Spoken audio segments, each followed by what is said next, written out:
Hello and welcome to the Practical English Podcast. My name is Mike. And I'm Angela. We're so glad you could join us today. Today we're talking about a very important skill for anyone working in an English-speaking environment, small talk. Specifically, small talk at work. That's right, Mike. Small talk can feel difficult, especially in a new language, but it's a key part of building good relationships with colleagues. In today's episode, we'll cover what to say, what to avoid, and give you lots of useful phrases. Exactly. The goal is to help you feel more confident in those everyday conversations by the coffee machine or in the elevator. So let's get started. First, let's talk about why small talk is so important at work. It's not just about passing the time, it's about creating connections. When you have friendly, casual conversations with your coworkers, it helps build trust and makes the workplace feel more positive. That's a great point, Angela. It shows you see your colleagues as people, not just workers. This can make collaboration on projects much smoother. But the big question for many learners is, what do we talk about? An excellent question. Let's dive into our first main section, safe and appropriate topics for small talk. These are topics that are generally easy, friendly, and perfect for a professional setting. Okay, so what's at the top of the list? One of the easiest and most common topics is the weekend, especially on a Friday or a Monday.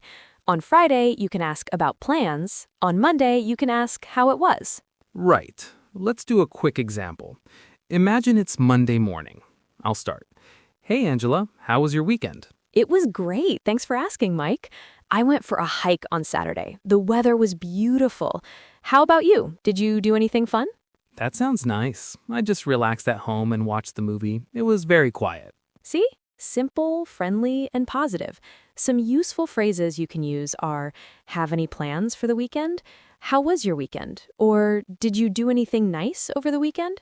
And if someone asks you, you can say, it was great, thanks. Or it was pretty quiet, but nice. And always remember to ask back. How about you? Exactly. Okay, another great safe topic is hobbies and interests. Things like sports, books, movies, or music. This is a good one because it helps you get to know your colleagues better. For example, you might see a book on their desk and ask about it. You could say, oh, I see you're reading The Midnight Library. Is it good? Or if you know they like a certain sports team, did you see the game last night? Some other useful phrases are, have you seen any good movies lately? Or do you follow football? The key is to ask open questions, questions that need more than a yes or no answer. That's a fantastic tip. Okay, what's next on our list of safe topics? The weather. It might sound boring, but it is the classic universal small talk topic. Everyone has something to say about the weather. It's true. It's so safe. You can say things like, beautiful day, isn't it? Or, I can't believe how much rain we're getting. Right. Or it looks like it's going to be a hot week. It's a simple way to start a conversation with anyone, anytime. And our final safe topic for today is food, coffee, or recent meals. People love talking about food. Oh, definitely. Especially around lunchtime.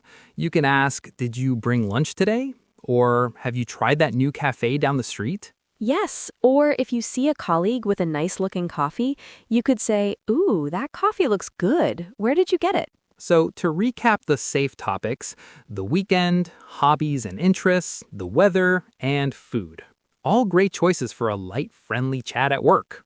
Now, just as important as knowing what to say is knowing what to avoid. Let's move on to our second section, topics to avoid in workplace small talk. This is really crucial. These topics can make people feel uncomfortable or lead to arguments, which is not what you want at work. So, Angela, what's the number one topic to avoid? Salary and money. Never ask a colleague how much they earn. It's considered very private information and it can create jealousy or tension. Also, avoid talking about how much you paid for your house or your car. That's a big one. It's just not a professional topic. What's next? Politics and religion. These topics are very personal, and people often have very strong opinions. A friendly chat can quickly turn into a heated debate. It's best to keep your political and religious beliefs to yourself at work. Definitely. The goal of small talk is to connect, not to divide. So steer clear of those controversial subjects. Another area to avoid is personal problems or gossip. Don't complain about your health problems, your family issues, or your financial troubles. It can be unprofessional and make your colleagues feel awkward. And definitely don't talk negatively about other colleagues. That's gossip, and it creates a toxic work environment. Always keep your conversations positive and professional. A very important rule. And what if someone asks you an uncomfortable question, for example, about your salary? That's a great question. You can politely change the subject. You could say something like, I prefer not to talk about money at work, but did you see that report from the marketing team? Or you can just give a simple, vague answer and move on, like, I'm comfortable with it. Anyway, are you going to the company lunch on Friday? That's a very useful strategy. So the big topics to avoid are salary, politics, religion, personal problems, and gossip. Sticking to our safe topics is always the best choice. Okay, so we know what to talk about and what to avoid. Now for our third section, practical tips and phrases for starting and ending small talk conversations. This can be the hardest part. How do you actually begin? One easy way is to comment on your shared environment. For example, if you're in the kitchen, you could say, "This new coffee machine is great, isn't it?" Or you can start with a simple greeting and a question. Hi, Sarah, how's your day going? Is always a good start. Yes, and once the conversation starts, a very important skill is listening. Don't just wait for your turn to speak. Listen to what the other person says and ask follow-up questions. For example, if they say they went hiking, You can ask, oh, where did you go? Or, that sounds fun. Have you been hiking there before? This shows you are interested and keeps the conversation going. exactly. Now, what about ending the conversation? Sometimes you need to get back to work. How can you do that politely? This is so important. You don't want to seem rude. You can use a simple phrase to signal the end. For example, well, it was great to chat, but I should get back to my desk. That's a perfect one. Another good one is, anyway, I'll let you get back to your work. Talk to you later. You can also mention a specific task you need to do. I have to finish this report before lunch, so I'd better go. Nice talking to you. The key is to be positive and friendly as you end the conversation. A smile makes a big difference.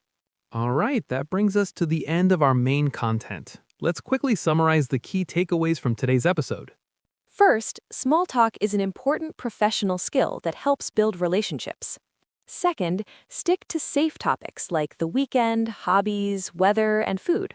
Third, avoid sensitive topics like salary, politics, religion, and personal problems or gossip. And finally, use simple phrases to start and end conversations politely, and remember to be a good listener. The most important tip is to practice. Don't be afraid to start a small conversation. The more you do it, the easier it will become. That's absolutely right. Confidence comes from practice. Well, that's all the time we have for today on the Practical English Podcast. We hope you found these tips helpful. Thanks so much for listening. If you enjoyed this episode, please subscribe to our podcast on your favorite platform so you don't miss the next one. And you can find transcripts and extra materials for our episodes on our website. Until next time, keep practicing. Goodbye, everyone.